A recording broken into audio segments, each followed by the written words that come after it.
120வது episode இப்பலாம் exactly பார்த்தா மாதரா வேற லெவல்ல நின்னுட்டு இருக்கான். டேய் இது red paper 8 inner gate 8 open பண்ணிட்டா மட்டும் சொல்லிட்டு மிரண்டு பாத்துக்கிட்டு இருக்கான். அவன் தான்டா இத முதல்ல பாக்குறேன்னு சொல்லிட்டு இருக்கான் அவன். உடனே கக்காஷி மிரண்டுட்டான். யாரடா இவன் அப்படின்னு சொல்லிட்டு கிட்ஸோ ஈவினிங் எலிஃபன்ட் சொல்லிட்டு ஃபர்ஸ்ட் ஸ்டெப்னு சொல்லிட்டு அண்ணல் வேகத்துல போறான் அவன். அதான் மாதரா ஒரு ஓடு போடுதான். அதான் மாதராக்கு அந்த அட்டாக்க பிளாக் பண்ணவே முடியல. செதறுதான் மாதரா. போங்க லைசன்ஸ் நீங்க யாருன்னு காட்டுன்னு சொல்லிட்டு இருக்கான் அவன். ஒரு அடுத்ததான் அவனை வச்சுக்கிட்டு மாதராவ மாதரா செதறுதான். இது உன்னோட பவர்டான்னு சொல்லிட்டு மினட்டோ மிரண்டுகிட்டு இருக்கான். இது கைசிங் சேயோட செகிசோ ஈவினிங் எலிஃபன்ட் சொல்லிட்டு இருக்கான் அவன். சடனா செகண்ட் ஸ்டெப்னு சொல்லிட்டு அந்த பக்கத்துல போயிட்டு இருக்கான். சடனா கால்ல கிராக் வந்துருச்சு. அட்டாக்க ஸ்டாப் பண்ணிட்டான் அவன். உடனே ராக்கி பாத்துக்கிட்டு இருக்கான். இந்த செகிட்ஸ் அட்டாக் ஃபுல்லுமே கண்டினியூஸ் அட்டாக் தான். எதுக்கு கைசிங் சே ஸ்டாப் பண்ணாருன்னு சொல்லிட்டு 5 தடவை அட்டாக் பண்ணுவாரடா. ஏன்டா அப்படி ஸ்டாப் பண்ணாருன்னு சொல்லிட்டு யோசிச்சுட்டு இருக்கான் அவன். உடனே மைக்கே கட்டாங்க 8 கேட்ட ஓபன் பண்ணா இந்த மாதிரி தான் உடம்புல எல்லாம் வலி எடுக்கும்னு சொல்லிட்டு மிரண்டு பாத்துக்கிட்டு இருக்கான் அவன். அடுத்த வாட்டி அவனை விடக்கூடாடா. இவனை தொழிச்சு எரிஞ்சுன்னு சொல்லிட்டு பாத்துக்கிட்டு இருக்கான் அவன். 8 கேட்ட ஓபன் பண்ண அப்புறமே வலி எடுக்க ஆரம்பிச்சிடும். 8 கேட்ட ஓபன் பண்ணிருக்காரு. இப்ப எந்த அளவுக்கு வலி இருக்கும் நம்மளுக்கு பார்த்தாலே புரியுன்னு சொல்லிட்டு இருக்கான். பார்த்தா அடிச்சடியில மாதர தரல செதறி கிடக்கான். டைஜூட்ஸ்ல அடிச்ச அடி அப்படி பாம் அடிச்ச மாதிரி இருக்கணும்னு சொல்லிட்டு பாத்துக்கிட்டு இருக்கான். காத்துலயாடா இந்த அடி அடிக்கன்னு சொல்லி பாத்துட்டு இருக்கான். பார்த்தா மண்டையில இருந்து எல்லாம் உடஞ்சு விடுது. அட்டாக்கு 4ல இருந்து 5 தடவை அடிச்சு நம்ம ஆளே முடிஞ்சிடும் உங்களுக்கு சொல்லிட்டு யோசிச்சுட்டு இருக்கான். அடிக்கிற அடி அப்படி நம்ம பிளாக் பண்ணணும் அதுக்கு தயாரா இருக்குன்னு சொல்லிட்டு இருக்காங்க. முடிச்சிட்டானு சொல்லிட்டு கக்காச்சி பாத்துக்கிட்டு இருக்கான். மாதரா மாசம் வழி வந்து நின்றுட்டு இருக்கான். 8 இன்னர் ஃபார்மேஷன் உண்மையிலே வேற அளவுல இருக்குன்னு சொல்லிட்டு இருக்கான் மாதரா. சரி ஓ விளையாட்டுக்குள்ள 4 வாரம் சொல்லிட்டு இருக்கான். மாதராவை இதை கூட தோக்கடிக்க முடியல. என்னடா நடந்துகிட்டு இருக்குன்னு சொல்லிட்டு மைக்கே அப்படி என்னதான் பண்ணாரு சொல்லிட்டு காரா கட்டிட்டு இருக்கான். 8 இன்னர் ஃபார்மேஷனை போட்டுக்கான்னு சொல்லிட்டு இருக்கான் கக்காசி. எவன் ஒரு இந்த பவரை ஓபன் பண்றானோ அவன்கிட்ட இருக்க மேக்ஸிமம் பவரே ஓபன் ஆன மாதிரி சொல்லிட்டு இருக்கான் கக்காசி. ஒன்ட்ட ஒரு அட்டாக் யூஸ் பண்ணாமல அதுல ஃபைனல் ஸ்டேஜ் இதான் சொல்லிட்டு இருக்கான் அவன். 8 இன்னர் கேட்டே நம்ம ஓபன் பண்ணோம்னா நம்ம உடம்பு வந்து 10 மடங்கு ஸ்ட்ராங் ஆயிருன்னு சொல்லிட்டு இருக்கான். இந்த கேட்டை ஓபன் பண்ணோம்னா 5 காகேஸ்க்குலாம் மேல உள்ள பவர்ல இருப்பான் அவன். இப்ப இந்த நேரத்துக்கு அவனுக்கு பக்கத்துல எவனுமே நெருங்கவே முடியாது சொல்லிட்டு இருக்கான். ஆனா இது டெம்பரரியா தான் இருக்குன்னு சொல்லிட்டு இருக்கான். இந்த டெக்னிக் முடிஞ்சது அப்புறம் அந்த யூசர் வந்து இறந்துருவாருன்னு சொல்லிட்டு இருக்காங்க. பார்த்தா ஏர்லயே மிதிச்சு போய்கிட்டு இருக்கான் கைசிட்ஸ். என்னடா இவன் காத்துல மிதிச்சுட்டு வரான்னு சொல்லிட்டு மாதரா பாத்துக்கிட்டு இருக்கான். காரா மிரண்டுட்டான் மைக்கே பாத்துட்டு. உடனே காரா வந்து படத்தை வச்சு பார்க்கான். சாண்ட் கஃபீனை போட்டு லீய போடுத்துறது நேரத்துல மைக்கே மாசம் வந்து அந்த அட்டாக்க பிளாக் பண்ணிட்டு போய்கிட்டே இருந்திருப்பாரு. அதை பார்த்துல மிரண்டு பாத்துக்கிட்டு இருக்கான். இப்போ இவரு அதுக்கு ஏத்த ஆளுதான்டா அப்படின்னு சொல்லிட்டு மிரண்டுட்டான். ராக்லி அப்படி சொல்லிட்டு இருக்கான் காரா. நாளா ஒண்ணு வருத்தத்துல இல்லைன்னு சொல்லிட்டு இருக்கான் ராக்லி. சில நேரத்துல அடுத்தவங்களை பார்த்து பாவமா பாக்குறது பெரிய வழிதான் சொல்லிட்டு இருக்கான். நான் அதை அவன் இன்சென்ட் பண்ற மாதிரி ஆயிரும். நான் இப்ப சந்தோஷமா பாத்துக்கிட்டு இருக்கேன்னு சொல்லிட்டு இருக்காங்க. நம்ம வந்து காய்க்கு வந்து அசிஸ்ட் பண்ணணும்னு சொல்லிட்டு இருக்கான் மினட்டோ. உனக்கு கதை சொல்றான் அந்த பிளாக் ஸ்பியர் தான் ரொம்ப பிரச்சனையா இருக்கு. அதை மட்டும் கொஞ்சம் நகட்டிட்டோம்னா காய்க்கு கொஞ்சம் தோதுவா இருக்குன்னு சொல்லிட்டு இருக்கான். மினட்டோ சொல்லிட்டு இருக்கான் அந்த பிளாக் ஸ்பியர் வந்து மொத்தமே 70 மீட்டர் தூரம் தான் வரும். அதுக்கு மேல அதெல்லாம் வர முடியாது. அதுக்கப்புறம் வந்து எவன் யூஸ் பண்றானோ அது அவன்கிட்ட போயிரும் சொல்லிட்டு இருக்கான். கக்காஷியோட காமியும் தயாரா வச்சுக்கோ. அப்பதான் எல்லாத்தையும் கம்பைன் அட்டாக் போட்டதான் சரி போட்டுன்னு சொல்லிட்டு இருக்கான் மினாட்டோ. நான் அந்த பிளாக் ஆர்ட்ஸ் வந்து நான் இங்க இருந்து வேற இடத்துக்கு கொண்டு சொல்லிட்டு இருக்கான் மினாட்டோ. உடனே கக்காஷி சொல்லிட்டு இருக்கான் ஓபனா சொல்ல போனா இந்த லெஃப்ட் கன் வந்து கொஞ்சம் கொஞ்சமா சைடு எடுத்துக்கிட்டே போய்கிட்டு இருக்கு. அதுக்குள்ளாடி இதை முடிக்கணும்னு சொல்லிட்டு இருக்கான். அப்ப அந்த காமியை ரொம்ப பக்கத்துல வச்சு போட்டாதான் சரி போட்டு சொல்லிட்டு இருக்கான் கக்காஷி. காராவோட சாண்ட் ரெடி பண்ண முடியுமா சொல்லி மினட்டை கட்டிட்டு இருக்கான். கக்காஷி வந்து பக்கத்துல கொண்டு போகணும். அதுக்காக நீ சொல்லி கேட்கான்னு சொல்லி காரா கட்டிட்டு இருக்கான். மாதரா பக்கத்துல கக்காஷியை கொண்டு போக முடியும். ஆனா மாதரா அட்டாக் என்னால பிளாக் பண்ண முடியாதுன்னு சொல்லிட்டு இருக்கான். அதை பத்தில நீ ஒண்ணும் கவலைப்படாத. அதை நான் பாத்துக்கணும்னு சொல்லிட்டு இருக்கான். கக்காஷி வந்து என்னோட குணையை கேரி பண்ணிட்டு போவான். அவன் எல்லாத்தையும் பாத்துக்கிட்டா சொல்லிட்டு இருக்கான் மினட்டோ. சடனா 8 inner gate 6th gate of joy open சொல்றான்.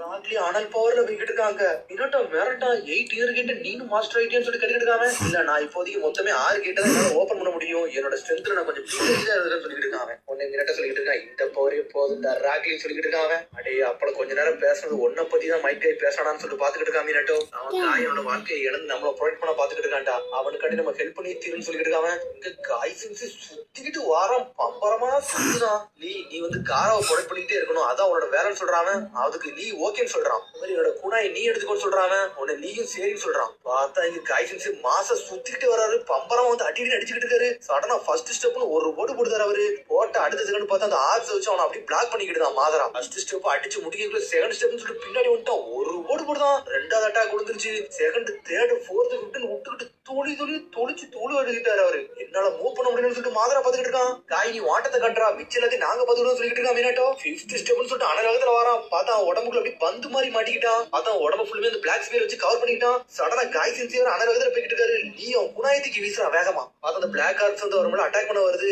அதுக்குள்ள அந்த குணாய் அங்கதான் போய்கிட்டு இருக்கு பக்கத்துல. சடனா மினட்டோ மாசம் வந்து அந்த 5 ஆர்ட்ஸையும் தூக்கிட்டு அங்கிருந்து மறைஞ்சிட்டு போய்கிட்டே இருக்கான் அவன். நீ உங்களை வேற லெவல்டான்னு சொல்லிட்டு இருக்கான் மினட்டோ. பார்த்தா கண்ணிமைக்கு நேரத்துல மறைஞ்சு போய்கிட்டே இருக்கான் மினட்டோ. சடனா பார்த்தா காரோட மண்ணு கக்காச்சி தூக்கிட்டு மாதரா பக்கத்துல போயிடுச்சு. காமி விட்டு அந்த ஆர்ட்ஸை உடைச்சு விட்டான் அவன். மைக்கே 5th அட்டாக் அண்ணல் வேகத்துல வரான். ஒரு ஓடு போடுதான். ஓட்ட போட்ல இந்த பக்கத்துல இருந்து உடைச்சிட்டு அந்த பக்கத்தோடி வந்துட்டான் மாதராவே. பார்த்தா சேஜர் சிக்ஸ் பார்த்து மாதரான்லாம் பார்க்க மாட்டேங்கானு விட்டு தொழிக்க ஆரம்பிச்சானு. அடின்னு அடிச்சு நொறுக்கிட்டு காய் சிக்ஸ் வேற லெவலா நின்னுகிட்டு இருக்காரு. பார்த்தா அடிச்சுட்டு மாதரா செதறி கிடக்கான். இருந்தாலும் அசல்ட்ட எஞ்சி நிக்கான். பார்த்தா ரத்த சிந்து நின்னுகிட்டு இருக்கான். உடனே மாதரா சொல்றான், டே காசிராமா கடுத்து நீ தாண்டா என்னை ரொம்ப எக்ஸைட்மெண்ட் ஆக வச்சிருந்திருக்க. நீ உண்மையிலே வேற லெவல் சொல்லிக்கிட்டு இருக்கா மைக்கையை பார்த்து. இவ்வளவு அடிச்சு முடிச்சுட்டு இன்னும் மாசம் நின்னுகிட்டு இருக்க பத்தியா நீ உண்மையில வேற லெவல்னு சொல்றான் அவன். உன்ட்ட இன்னும் வேற ஏதாச்சும் டெக்னிக் இருக்கான்னு சொல்லிட்டு கேட்டுக்கிட்டு இருக்கான் அவன். இந்த மைக்கை வேற லெவலா நின்னுகிட்டு இருக்கான் அவன். என்னோட செக்யூர் சூப்பராஜையும் பிளாக் பண்ணிட்டான்னா இவனுக்கு ஃபைனல் அட்டாக்க போட்டதான்டா சரிப்பட்டு வரும்னு சொல்லிட்டு மொத்த மைக்கை பயப்படலாம் மாட்டேங்கான். அசால்ட்டா நின்னுகிட்டு இருக்கான் அவன். அதுக்கு சடனா அவன் வேற ஒருத்தர் சிந்துது. பார்த்தா சடனா பார்த்தா நட்டோ கட்டுறாங்க. நட்டோ முழிக்கான். நான் எங்க இருக்கேன் அப்படின்னு சொல்லிட்டு கேட்டுக்கிட்டு இருக்கான் அவன். செத்துட்டு நினைச்சேன்னு சொல்லிட்டு ஒரு சத்தம் வருது. யாருடா சொல்லிட்டு நாட்டை எஞ்சி பார்க்காம நீ எந்த டைம் லைன்ல இருக்கன்னு உனக்கு தெரியல அப்படி இப்படின்னு ஒண்ணு ஒண்ணா பேசிக்கிட்டு இருக்காங்க அவன். பார்த்தா வந்தவர் என்னெல்லாமோ பேசிக்கிட்டு இருக்காரு. யார் நீங்க சொல்லிட்டு நரட்டா கடிக்கிட்டு இருக்கான். பார்த்தா இந்த சைடு யாரோ ஒரு சேஜா சிக்ஸ் பத்து வந்து நின்னுகிட்டு இருக்காங்க. பார்த்தா ஒரு பேரை சொல்லாம அவர் பாட்டுக்கு என்னென்னமோ பேசிக்கிட்டு இருக்காரு. என்னோட பேரை நான் எப்படி சொல்லுவேன் அப்படி சொல்லுவேன் இப்படி சொல்லுவேன்னு ஒண்ணு ஒண்ணா பேசுறாரு அவரு. நான் யாருன்னா நான் தாண்டா இந்த உலகத்துக்கு அமைதியை கொண்டு வர நினைச்சோன்னு சொல்லிட்டு இருக்காரு அவரு. பார்த்தா அவர் தான் சேஜா சிக்ஸ் பத்து கௌரவமோ அப்படின்னு சொல்றாரு அவரு. பார்த்தா இன்னும் அவன்கிட்ட சேஜா சிக்ஸ் பத்து சொல்லல. நரட்டை முடிக்கான். யாரு தாத்தா நீங்க சொல்லி திரும்பி கேட்டுக்கிட்டு இருக்காங்க. பார்த்தா அவர் என்னெல்லாமோ பேசிக்கிட்டு இருக்காரு. உடனே நரட்டை முடிக்க இவர் பேசுறது ஒண்ணுமே புரியலையே. என்னத்த வந்து பேசிக்கிட்டு இருக்காரு சொல்லி முடிச்சுக்கிட்டு இருக்காங்க. அங்க வார போய்கிட்டு இருக்கு. சம்பந்தம் இல்லாம இவரு யாரும் சொல்லி நினைச்சிருங்க தாத்தா அப்படின்னு சொல்லிக்கிட்டு இருக்காங்க. சடம் அவர் கண்ணை பார்க்கான். உங்க கண்ணு ரினிகன்னு சொல்லிட்டு மிரண்டுட்டான் அவன். இது என்னோட இன்னர் மைண்ட்ல உள்ள இடம். அந்த சர்க்கம்ஸ்டன்ஸுக்கு உனக்கு வர வச்சிருக்குன்னு சொல்லிட்டு அவர் என்னெல்லாம் பேசுறாரு அவரு. ஆனா அவர் பழைய காலத்து மொழியில பேசிக்கிட்டு இருக்காரு. நரட்டுக்கு ஒண்ணுமே புரியல. இவர் என்னதான் பேச வராருன்னு சொல்லிட்டு டென்ஷன் ஆயிட்டா அவன். நீங்க சாதாரண ஈஸியா பேசுங்கள, நார்மல் வேர்ட்ஸே யூஸ் பண்ண மாட்டீங்களா, என்னத்தனமா பேசுறீங்கன்னு சொல்லிட்டு கத்திக்கிட்டு இருக்கான் அவன். அவர் சொல்றாரு, நானா பழைய காலத்து ஆளு, காலங்காலம் மாற பேச்சுவார்த்தைகள் எல்லாம் மாறிடுச்சுன்னு சொல்லிட்டு இருக்காரு. நாட்கள் போக போக ஒரு ஆளா ரீஇன்கார்னேட் பண்ணி திருப்பி வர டைமும் சேஞ்ச் மாறிக்கிட்டே இருக்கு அப்படி இப்படின்னு சொல்லிட்டு இருக்காரு. திரும்பி அவனுக்கு ஒண்ணும் புரியல. என்னத்ததான்டா நீங்க பேச வரீங்கன்னு சொல்லிட்டு டென்ஷன் ஆகுதான் அவன். உங்களுக்கு அவ்வளவுதான் மரியாதை, நீங்க வாயை மூடுன்னு சொல்லிட்டு கத்த ஆரம்பிச்சான் நரட்டோ. இந்த தாத்தா பேச்சை நான் கேட்க விரும்பல அப்படின்னு சொல்லிட்டு டென்ஷன் ஆயிட்டா அவன். திரும்பி அவர் என்னெல்லாமோ பேச ஆரம்பிச்சாரு. நாட்டுக்கு தலையே தொங்கிருச்சு. நீங்க எது ஏலியனா இல்ல வேற எதுமா, என்னதான் பேச வாங்க ஒண்ணுமே எனக்கு புரியலன்னு சொல்றான். நீங்க பார்த்தா உனக்கு ஏலியன் மாதிரியா இருக்குன்னு சொல்லிட்டு நக்கலா சிரிக்காரு அவரு. ஏய் என்னடா நான் மட்டும் பேசிட்டு இருக்கேன், நீ மட்டும் தலை தொங்கி போய் நிக்கன்னு சொல்லிட்டு பாத்துக்கிட்டு இருக்காரு அவரு. நான் பேசுறது இன்னும் மட்டும் உனக்கு புரியலன்னு சொல்லிட்டு அவர் கேட்டுக்கிட்டு இருக்காரு அவரு. என்னோட கான்வர்சேஷன் அவ்வளவா கஷ்டமா இருக்குன்னு சொல்லி கேட்டுக்கிட்டு இருக்காரு அவரு. அப்படிலாம் ஒண்ணு இல்ல, ஒரு வழியும் உங்களை பத்தி நான் புரிஞ்சுக்கிட்டேன்னு சொல்லிட்டு இருக்காரு. வித்தியாசமா இருக்கனால நீங்க இவ்வளவு நேரம் என்ன பேசி எனக்கு புரியவே இல்லை அப்படின்னு சொல்லிட்டு இருக்கான் அவன். அப்ப இதே மாதிரி திரும்பி பேசாம சொல்லிட்டு அவர் கேட்டுக்கிட்டு இருக்காரு. திரும்பி தலை தொங்கிருச்சு, தெரியாதமா பேசிட்டோம்னு சொல்லிட்டு. பேச்சுக்கு உங்க பேச்சுக்கு சம்பந்தமே இல்லையே, உங்களை பாக்க பயங்கரமா இருக்குன்னு சொல்லிட்டு இருக்கான் அவன். கொஞ்சம் பொறுமையா சாதாரணமா பேசணும்னு சொல்லிட்டு இருக்கான் அவன். சரி இனிமேல் நான் பேசுற சவுண்ட் ஓகேவான்னு சொல்லி கேட்டுக்கிட்டு இருக்கான் அவன். இதைத்தான் எதிர்பார்க்க நீ இதே மாதிரி பேசணும்னு சொல்லிட்டு இருக்கான் அவன். ஒரு வழியா உன் பேச்சு வந்து நான் வந்துட்டப்பான்னு சொல்லிட்டு இருக்காரு அவரு. சரி தாத்தா நீங்க யாரு இப்ப என்னன்னு சொல்லுன்னு சொல்லி கேட்டுக்கிட்டு இருக்கான் அவன். இந்த இடத்துக்கு நான் ஏன் வந்திருக்கேன்னு சொல்லி கேட்கான் நட்டோ. எல்லா கொஸ்டியும் ஒரே இதுல கேட்காதடா, நான் பாஸ்ட்ல இருந்து வந்திருக்கேன்டா, நான் ரொம்ப நாள்ல செத்து இருக்கேன், இப்பதான் திரும்பி வந்திருக்கேன்னு சொல்லிட்டு இருக்காரு அவரு. இந்த உலகத்துக்கு சக்கராவை கொடுத்ததே நான் தாண்டா இந்த ஜெனரேஷனுக்குள்ள நிஞ்சு கத்து கொடுத்துருக்கேன்னு சொல்லிட்டு இருக்காரு அவர். என்னோட பேர் அகரோமோ, இந்த நிஞ்சா கிரேடுக்கு ஃபவுண்டர் நான் தாண்டா அப்படின்னு சொல்லிட்டு இருக்காரு அவர். எனக்கு இன்னொரு பேர் ஒன்று சொல்லிட்டு இருக்காரு. என்னோட பேர் சேஜார் சிக்ஸ் பத்துன்னு சொல்றாரு. சேஜார் சிக்ஸ் பத்துன்னு நாருட்டோ மிரண்டுட்டான். பெருவி சேஜ் நாருட்டோ உங்களை பத்தி தான் பேசிக்கிட்டு இருந்தாங்க. அந்த லெஜெண்ட் நீங்க தான் சொல்லிட்டு கேட்டுக்கிட்டு இருக்கா நாருட்டோ. என்னை பத்தி ஆல்ரெடி உனக்கு தெரியுமான்னு சொல்லிட்டு கேட்டுக்கிட்டு இருக்காங்க. உங்களை பத்தி எனக்கு தெரியாம எப்படி இருக்கும், நீங்க தானே முதல்ல நிஞ்சுட்சு கத்து கொடுத்தீங்கன்னு சொல்லிட்டு கேட்டுக்கிட்டு இருக்காங்க. நாளா உன் நிஞ்சுட்சு தான் சொல்லி கொடுக்கலடா, நான் நிஞ்சு தாண்டா சொல்லி கொடுத்து சொல்லிட்டு இருக்காரு அவரு. அந்த உலகத்துக்கு பிறந்ததே எல்லாத்துக்கும் ஒரு நம்பிக்கை கொடுக்கதாண்டா, அதெல்லாம் சொல்லி கொடுத்து சொல்லிட்டு இருக்காரு அவரு. காலங்கள் மாற நிஞ்சு வந்து நிஞ்சுட்சு மாத்திட்டாங்கன்னு சொல்லிட்டு இருக்காங்க அவங்க. உங்ககிட்ட கேட்கறதுக்கு எனக்கு நிறைய கேள்வி இருக்கு. நான் அதுல ஒரு கேள்வி கேட்கப்பறம் சொல்லிட்டு இருக்காங்க. சடனா ஒரு கம்பு வச்சுட்டு தரல ஒரு அடி அடிக்காரு.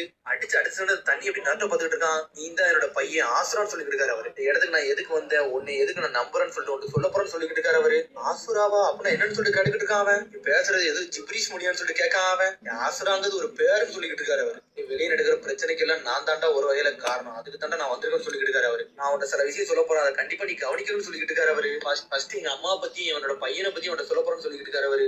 நாட்டம் அந்த கதையை அப்படி கவனிக்க ஆரம்பிக்கும். இந்த அம்மா பேரு காகிய ஒட்சுசுகி. அவங்க தொலை தூரத்துல இருந்து இந்த லேண்டுக்கு வந்தாங்கன்னு சொல்லிட்டு இருக்காரு அவரு. அவங்க இந்த டிவின்ட்ரியில உள்ள ஃப்ரூட்டை தான் ரொம்ப நாளா தேடிக்கிட்டு இருந்தாங்க. அந்த சக்கரா ஃப்ரூட்டை பத்தி அவங்களுக்கு ஆல்ரெடி தெரிஞ்சிருக்குன்னு சொல்றாரு அவரு. அதே மாதிரி எங்க அம்மா அந்த மரத்தையும் கண்டுபிடிச்சாங்க, அதுல உள்ள பழத்தையும் கண்டுபிடிச்சாங்க. அவங்க அந்த பழத்தை சாப்பிட்டாங்க. அந்த பழத்தை சாப்பிட்டதுக்கு பிறகு நினைச்சு பார்க்காத அளவுக்கு அவங்களுக்கு பவர் கிடைச்சிச்சுன்னு சொல்லிட்டு இருக்காரு அப்பா. சரி இந்த காகிய எங்கிருந்து வந்தாங்கன்னு சொல்லிட்டு நாட்டை கிடைக்கிட்டு அவங்க சேஜர் சிக்ஸ் பத்து அதான் உங்களோட ரொம்ப ஸ்ட்ராங்கான்னு சொல்லிட்டு நாட்டை கிடைக்கிட்டு அம்மா எங்க இருந்து வந்தாங்கன்னு முக்கியம் இல்ல, ஆனா நீ சொன்னது கரெக்ட் தான், எங்க அம்மா ரொம்ப பவர்ஃபுல், நீ நினைக்கிறதோட ரொம்ப பவர்ஃபுல் சொல்லிட்டு இருக்கான். எங்க அம்மாவை சில பேர் வந்து முயல் கடவுள்னு சொல்லிட்டு இருப்பாங்கன்னு சொல்றான் அவன். அவங்கள பார்த்து பயப்படாத ஆளே கிடையாது, நிறைய பேர் அவங்கள பார்த்து டீமன் சொல்லியிருக்காங்கன்னு சொல்லிட்டு அவங்கள பார்த்து பக்தியோட வழிபட்டவங்களும் உண்டு, பயத்தோட வழிபட்டவங்களும் உண்டுன்னு சொல்லிட்டு இருக்காரு. அதுக்கப்புறம் காகிய வந்து 2 பசங்களை பெத்தெடுத்தாங்க, அதுல நானும் ஒருத்தர் சொல்லிட்டு இருக்காரு. அதுக்கப்புறம் எங்க அம்மா பண்ண தப்புனால அந்த டென்ட் வெளியே வந்துச்சு. அதுக்கப்புறம் நானும் பிரதரும் சேர்ந்து அந்த மான்சரை அடக்கணும்னு சொல்லிட்டு இருக்காரு அவரு. அதுதான்டா டென் டெயில் டைவென்ட்ரில இருந்து வந்ததுன்னு சொல்லிட்டு இருக்காரு. அதுக்கப்புறம் அதை அடக்குனதுக்கு பிறகு அந்த டென்ட்ல ஏன் உடம்புக்குள்ள வச்சு சீல் பண்ணிட்டேன்னு சொல்றாரு. நான் டிவென்ட்ரின்னு சும்மாவா இருக்கும், அதோட சக்கராவை எடுத்தா நாங்க எல்லாம் வாழ்ந்துகிட்டு இருக்கோம், அதனால அது ரேம்பேஜ் ஸ்டார்ட் பண்ணி அதை ரெக்கவர் கொண்டு வர நடந்துச்சுன்னு சொல்லிட்டு இருக்காரு அவரு. அதுக்கப்புறம் காலங்கள் கொஞ்சம் கொஞ்சமா கடந்துச்சு. எனக்கு 2 பசங்க பிறந்தாங்கன்னு சொல்லிட்டு, ஒன்னு இந்திரா ஒன்னு ஆசுரான்னு சொல்லிட்டு இருக்காரு அவரு. அண்ணன் வந்து இந்திரா, தம்பி வந்து ஆசுரா. அவங்களுக்கு வந்து நிஞ்சா கிரீட் அதான் நின்சு சொல்லி கொடுத்தேன்னு சொல்லிட்டு இருக்காரு அவரு. ஆனா அவர் 2 பேருக்குமே ரொம்ப வித்தியாசம் உண்டுன்னு சொல்லிட்டு இருக்காரு அவரு. ஒருத்த வந்து ரொம்ப பவர்ஃபுல் சக்கரா கொண்டவன், அவ வந்து இந்திரா. ஆனா இன்னொருத்தருக்கு சக்கரானால என்னன்னே தெரியாம இருந்தான்னு சொல்லிட்டு, நீ பேசுறது எனக்கு அந்த அளவுக்கு புரிஞ்சுக்க முடியலன்னு சொல்லிட்டு இருக்கான் நாருட்டோ. இது எதுக்கு என்ன சொல்ல வரீங்கன்னு சொல்லிட்டு நாட்டை கட்டிக்கிட்டு இருக்கான். ஆனா திரும்பி ஒரு கதையை சொல்ல ஆரம்பிச்சாரு. இறமவாஞ்ச அண்ணா இந்திரா, அதுக்கப்புறம் முட்டாள் தம்பி ஆசுரா, இவங்க 2 பேரும் இருந்தாங்கன்னு சொல்லிட்டு இருக்காரு அவரு. முட்டாளா அப்படின்னு சொல்லிட்டு நாட்டை பாத்துக்கிட்டு இருக்கான் அவன். தேஜா 6 பார்த்து அவரே ஒரு பையனை முட்டாள்னு சொல்லிட்டு இருக்காருன்னு சொல்லிட்டு, நாருட்டோ உன் இதுலயும் இதே மாதிரி தான் ஒர்க் அவுட் இருக்கு. நாருட்டோ உன் இதுலயும் இந்த மாதிரி தான் நடந்திருக்கு. உங்க அப்பா அம்மாவை பாரு எந்த அளவுக்கு திறமை வந்தவங்க, ஆனா உன்னே பாரு கிட்டத்தட்ட அப்படியே ஆப்போசிட்டா இருக்கல, அதே மாதிரிதான் இதுன்னு சொல்லிட்டு இருக்காரு. இதை மட்டும் என்னால புரிஞ்சுக்கிட முடியுதா சொல்லிட்டு இருக்காரு. உன்னை பாக்கிற அப்படியே ஆசுரா மாதிரியே இருக்கு சொல்லிட்டு இருக்காரு அவரு. உன்னோட ஆக்ஷன் எல்லாமே எனக்கு தெரிய சொல்லிட்டு இருக்காரு. இந்திராவும் ஆசுராவும் வேற வேற பாதையில் நடக்க ஆரம்பிச்சானுங்க. அண்ணன் இந்திரா விஷுவல் பவர்ல வந்து ரொம்ப ஸ்ட்ராங்கானவனா இருந்தான்னு சொல்லிட்டு, அவனுக்கு தான் சரிங்கன்னு அவைக்கனா இருந்திருக்கு. அவன் பிறக்கும் போதே ஜீனியஸா பிறந்தவன் சொல்லிட்டு இருக்காரு அவரு. இந்த உலகத்துல எல்லாமே தனியா செய்யன்னு நினைச்சான், அவனோட ஓன் ஸ்ட்ரென்த்தை கொண்டு பண்ணணும்னு நினைச்சான்னு சொல்லிட்டு இருக்காரு அவரு. அவனை பத்தி அவன் முதல்ல நல்லா புரிஞ்சுக்கிட்டான். அந்த பவர் என்ன, அதை என்ன தெரிஞ்சதுக்கு பிறகு அவன் எதையோ ஒண்ணு அச்சீவ் பண்ணணும்னு நினைச்சான்னு சொல்லிட்டு, ஆனா அதுக்கு ஆப்போசிட் சைட்ல அவனோட தம்பி ஆசுரா அவனால எதுவுமே பண்ண முடியாதவனா இருந்தான்னு சொல்லிட்டு, அதனால அவன் அண்ணனை தோக்கடிக்க வேண்டிய அவன் ஓன் எஃபர்ட்ல எல்லாத்தையும் ரெடி பண்ண ஆரம்பிச்சான்னு சொல்லிட்டு இருக்காரு அவர். அவன் சாதாரணமா இருக்கல, அவன் வந்து ட்ரைனிங் எடுத்து அவனோட சக்கரா பவரே அவன் அவைக்கன் பண்ண ஆரம்பிச்சான். ஆசுரா யாருன்னு காட்ட ஆரம்பிச்சான்னு சொல்லிட்டு இருக்காரு அவர். அவனோட அண்ணனுக்கு ஈக்குவலா சண்டை போடுற அளவுக்கு அவன் பவர்ஃபுல் ஆனான்னு சொல்லிட்டு இருக்காரு அவர். இதுக்கப்புறம் அவன் அண்ணன் மாதிரி அவன் பவர் வந்து அவனுக்கு யூஸ் பண்ண நினைக்கல, அந்த பவர் எடுத்துட்டு அவன் மத்தவங்களுக்கு யூஸ் பண்ணணும்னு நினைச்சான்னு சொல்லிட்டு இருக்காரு. உடனே நாட்டோடைய கீழே பக்கம் ஆசுராவை பார்த்த மாதிரியே இருக்கு. ஆசுராவோட வழியை சூஸ் பண்ணவா இந்திராவோட வழியை சூஸ் பண்ணவான்னு யோசிச்சேன். ஆசுராவோட வழி நல்ல வழியா இருந்தாலும் நான் ஆசுராவை வந்து நான் சூஸ் பண்ணு சொல்லிட்டு இருக்காரு. அதுக்கப்புறம் என் உடம்புல உள்ள டென்டைல இந்த உலகத்துக்கு கொண்டு வந்து 9 பீஸா பிரிச்சுன்னு சொல்றாரு அவரு. ஒவ்வொன்றுக்கும் ஒவ்வொரு பேரை வச்சு விட்டேன்னு சொல்றாரு. அந்த 9 டெயில் பவர் இந்த உலகத்துக்கு கிடைச்சுன்னா எல்லாருமே அமைதியாகலாம் தான் நினைச்சு அந்த உலகத்துக்கு இறக்கணும்னு சொல்லிட்டு இருக்காரு. அதுக்கப்புறம் தான் எங்கர் பிரதர் ஆசுரா வந்து நிஞ்சா கிரீடுக்கு தலைவனாக்குறேன், ஒரு காரியனா மாத்திரன்னு சொல்லி அண்ணன் இந்திரா வந்து கோஆபரேட் பண்ணுவான்னு நினைச்சேன். ஆனா அதுக்கப்புறம் தான் சொல்றாரு அவரு, இந்திரா வந்து என்னோட டிசிஷன் வந்து அக்செப்ட் பண்ணாம இருந்துட்டான். அந்த நாள்லதான் அவன் மாறினான்னு சொல்லிட்டு பார்த்தா அண்ணனும் தம்பி வேற நாள் நின்றுட்டு இருக்கான பார்த்தா சிசோனா ஓபன் பண்ணிட்டு நிக்கான் அவன். அங்க அவன் 90லயே வேற நாளா வச்சு நின்றுட்டு இருக்கான். அதுக்கப்புறம் அவன் காலங்கள் முடிந்ததுக்கு அப்புறமும் அந்த போராட்டம் முடியவே இல்லை, நாட்களாக போய்கிட்டே இருந்துச்சுன்னு சொல்லிட்டு இருக்காரு அவர். சொல்றது ஏதோ பேய்க்கத மாதிரியே இருக்குன்னு சொல்லிட்டு நாட்டை நக்கலா சிரிச்சுக்கிட்டு இருக்கான். இப்ப அவங்கள மாதிரியே மறுபிறவி எடுத்து வந்தது யாருன்னு சொல்லிட்டு நாட்டை நக்கலா சிரிச்சுக்கிட்டு இருக்கான். நீந்தான் நாட்டம்னு சொல்றாரு அவரு. எங்கர் பிரதர் ஆசுராவை நீந்தான் சொல்லிக்கிட்டு இருக்காரு அவரு. அடுத்து அதை கட்டு அப்படியே மிரண்டுட்டான். பார்த்து அதோட எபிசோட் அதுக்கடுத்த எபிசோட் சந்திப்போம். மறந்து ஷேர் பண்ணி கமெண்ட் பண்ணுங்க. பெல் பட்டன் வரலாம்.